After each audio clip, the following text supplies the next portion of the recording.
Hello friends, സുഗമോദേവി സീരിയലിൻ്റെ ഇന്നത്തെ എപ്പിസോഡിലേക്ക് എല്ലാവർക്കും സ്വാഗതം. അങ്ങനെ കെവിൻ പറയാണ്, ഇസബെല്ലയും ഞാനും നന്ദൻ്റെ മിസ്സിങ്ങിന് പിന്നിൽ ഒന്നും അറിഞ്ഞിട്ടില്ല. എൻ്റെ ബലമായ സംശയം ചന്ദ്രോത്ത് വീട്ടുകാർ തന്നെയാണ്. പ്രത്യേകിച്ച് ആ സിദ്ധു രാഷ്ട്രീയമൊക്കെ അരച്ചു കുടിച്ചവനാണ്. അയാൾക്ക് പല അടവുകളും അറിയാം. ഒരുപക്ഷെ അയാൾ തന്നെ ആയിരിക്കണം മനഃപൂർവ്വം നന്ദനെ മാറ്റി നിർത്തിയിരിക്കുന്നത്. ഇത് കേട്ട ശാരിക പറയാണ്, ഏയ് അങ്ങനെയൊന്നുമില്ല, ഒരിക്കലും അവരായിരിക്കില്ല. അങ്ങനെയെങ്കിൽ എൻ്റെ ചേച്ചി എന്നോട് പറയേണ്ടതല്ലേ?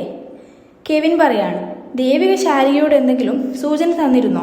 ശാരിക പറയാൻ, ഇല്ല, ഞാനും ഇസബെല്ലയും അവനെ തിരിഞ്ഞു നടക്കുക തന്നെയാണ്. ഇസബെല്ലയ്ക്കാണെങ്കിൽ ആകെ ഭ്രാന്ത് പിടിച്ച അവസ്ഥയാണെന്ന് കെവിൻ പറയുന്നു. ഇനിയിപ്പോൾ നന്ദനെ കിട്ടുകയാണെങ്കിലും അവരെ വിട്ടുകൊടുക്കാനൊന്നും പോകുന്നില്ല. ഇപ്പോൾ ആകെ കഷ്ടത്തിലായത് ആ ഋഷിയുടെ കാര്യമാണ്. ശാരിക പറയാണ്, എന്ത് ഋഷിയുടെ കാര്യമോ? അയാൾ മരിച്ചുപോയില്ലേ? കെവിൻ പെട്ടെന്ന് വാക്കുമാറ്റിക്കൊണ്ട് പറയാണ്, അല്ല, മരിച്ചുപോയത് കഷ്ടത്തിലായതാ ഞാൻ ഉദ്ദേശിച്ചത്. ഈ സംഭാഷണത്തോടെ രണ്ടു കൂട്ടർക്കും മനസ്സിലാവുകയാണ് പരസ്പരം കഴിക്കുന്നത് പോലെയല്ല കാര്യങ്ങൾ. ഈ രണ്ടു കൂട്ടരുമല്ല ഋഷിയുടെയും നന്ദന്റെയും മിസ്സിങ്ങിന് പിന്നിലെന്ന്. അരുന്ധതിയും ഇസബെല്ലയും തമ്മിലുള്ള ഫോൺ കോളാണ് അടുത്തതായി കാണിക്കുന്നത്. അരുന്ധതി പറയാണ്, നീ എന്താ കരുതിയത്? എന്നെ ഒറ്റക്കങ്ങ് പെടുത്താമെന്ന് കരുതിയോ? എല്ലാ കുറ്റങ്ങളും എൻ്റെ തലയിൽ വെച്ച് കെട്ടി നീ രക്ഷപ്പെടാമെന്ന് കരുതിയോ? ഇസബെല്ല പറയാണ്, മേഡത്തിനിപ്പോൾ എന്താ വേണ്ടത്? ഞാൻ കാര്യങ്ങളെല്ലാം നേരിട്ട് കണ്ടപ്പോൾ പറഞ്ഞതല്ലേ. ഞാനും കെവിനും ഋഷിയുടെ മിസ്സിങ്ങിന് പിന്നിൽ ഒന്നുമല്ല. വെറുതെ എന്തിനാ ഞങ്ങളെ പഴിക്കാൻ നിൽക്കുന്നത്? അരുന്ധതി പറയാണ്, ദേ, നീ അങ്ങനെ പറഞ്ഞിട്ടുണ്ടെങ്കിൽ നിന്നെ ഞാനങ്ങ് വിശ്വസിക്കുമെന്ന് കരുതിയോ? എനിക്കൊരിക്കലും നിങ്ങൾ രണ്ടുപേരെയും വിശ്വസിക്കാൻ കഴിയില്ല. ഇത് കേട്ട് ഇസബെല്ല പറയാണ്, മേഡം വെറുതെ കാര്യം അറിയാതെ സംസാരിക്കാൻ നിൽക്കരുത്. മേഡത്തിനും മേഡത്തിൻ്റെ മോനുമാണ് ചന്ദ്രോത്ത് വീട്ടുകാരുമായിട്ട് ഏറ്റവും പക. അതിൽ ഞങ്ങൾ കൂട്ടുനിന്ന് സംസാരിക്കാൻ നിൽക്കരുത്. അതുകൊണ്ട് പ്രതികൾ നിങ്ങൾ മാത്രമാണ്. ഓ, അപ്പോൾ എല്ലാം എൻ്റെയും എൻ്റെ മോനെയും തെറ്റാണല്ലേ? സത്യം പറയടി, എൻ്റെ മോനെ എവിടെയാണ് ഒളിപ്പിച്ചു വെച്ചിരിക്കുന്നത്? ഇത് കേട്ട് ഇസബെല്ല പറയാണ്, എനിക്കറിയില്ല മേഡം. അറിയാത്ത കാര്യം എവിടുന്ന് പറയാനാണ്? അരുന്ധതി, മര്യാദയ്ക്ക് പറഞ്ഞാൽ നിനക്ക് രക്ഷയുണ്ട്. ദേ, ഈ അരുന്ധതിയെക്കുറിച്ച് നിനക്ക് നേരെ അറിയില്ല. അന്വേഷിച്ചാൽ അറിയാമായിരിക്കും. ഇപ്പോൾ നിന്നോട് സംസാരിക്കുന്ന അരുന്ധതി അല്ല യഥാർത്ഥ അരുന്ധതി. ഇസബെല്ല പറയാണ്, ഓ, മേഡം അങ്ങ് മൂക്കിൽ കയറ്റുമോ? ഇസബെല്ലയും സാധാരണക്കാരിയല്ല മേഡം. ഇസബെല്ലയെക്കുറിച്ച് അന്വേഷിച്ചാൽ മേഡത്തിനും അറിയാൻ കഴിയും. ഞങ്ങൾ ഇതിന് പിന്നിലല്ല. മേഡത്തിന് എന്തെങ്കിലും സംശയമുണ്ടെങ്കിൽ മേഡം കൂടെ ചെന്ന് കേസ് കൊടുക്ക്. അരുന്ധതി പറയാണ്, കേസ് കൊടുക്കുകയൊന്നും വേണ്ട. എന്നെ SP ഓഫീസിൽ നിന്ന് വിളിച്ചിരുന്നു. SP ഓഫീസിൽ നിന്ന് വിളിച്ചിട്ടുണ്ടെങ്കിൽ മേഡം പോകണം. നന്ദനെക്കുറിച്ചുള്ള കാര്യങ്ങൾ അന്വേഷിക്കാൻ വേണ്ടിയിട്ടാണ്. ഇസബെല്ല പറയുന്നു, അതിന് എന്നെ വിളിച്ച് ഇങ്ങനെ ചൂടായിട്ട് വല്ല കാര്യവുമുണ്ടോ? ശാരികയും ദേവികയും തമ്മിലുള്ള സംഭാഷണമാണ് അടുത്തതായി കാണിക്കുന്നത്. ശാരിക പറയാണ്, ചേച്ചി, ഈ കെവിനും ഇസബെല്ലയുമല്ല നന്ദേട്ടൻ്റെ ഇപ്പോഴത്തെ മിസ്സിങ്ങിന് പിന്നിൽ.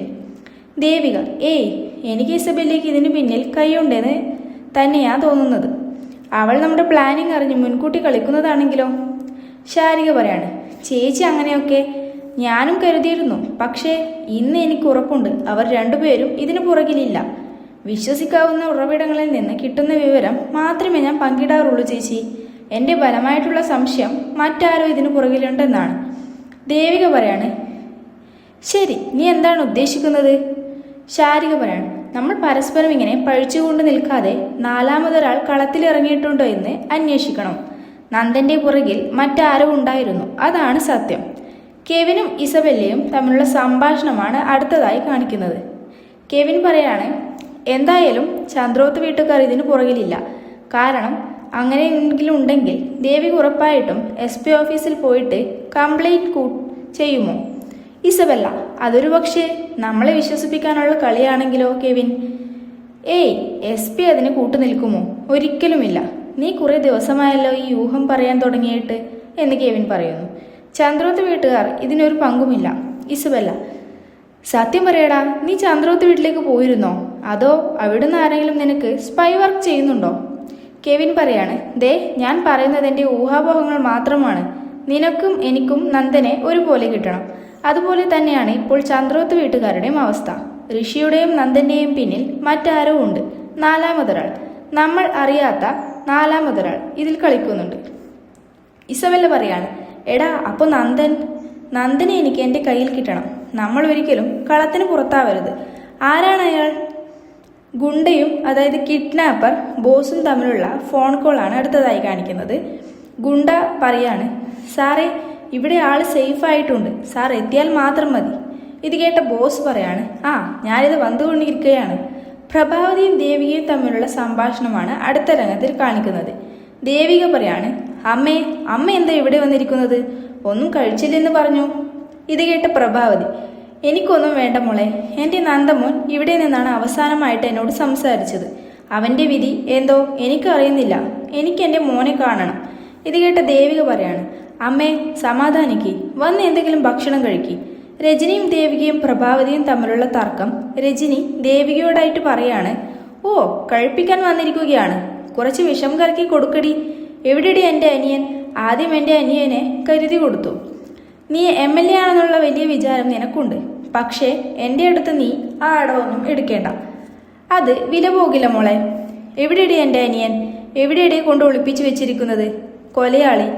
ദേവിക പറയാണ്, ചേച്ചി വെറുതെ അനാവശ്യം വിളിച്ചു പറയരുത്.